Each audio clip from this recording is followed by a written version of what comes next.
Les ouragans sont provoqués par de très fortes dépressions tropicales capables de libérer une puissance de destruction 10 fois supérieure à la bombe atomique larguée sur Hiroshima. Phénomène estival, un ouragan, ou cyclone, ou typhon, se forme au-dessus des mers chaudes quand plusieurs conditions sont réunies.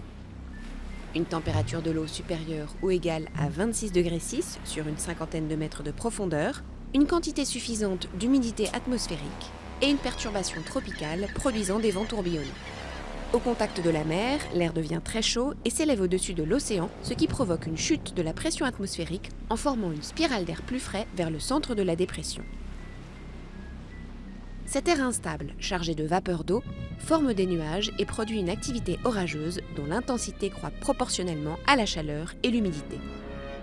Se déplaçant à environ 30 km/h, généralement d'est en ouest, les perturbations tropicales, dont le diamètre varie de 300 mètres à 1000 km, peuvent durer une semaine et parcourir des milliers de kilomètres. L'échelle de Saffir-Simpson compte 5 catégories d'ouragans. Des pluies torrentielles accompagnent les vents supérieurs à 117 km/h pour la catégorie 1 et dépassent 250 km/h pour la catégorie 5. Dans son épicentre, l'œil forme une colonne d'air de 8 à 100 km de largeur, mais suffisamment calme pour permettre aux oiseaux d'y voler.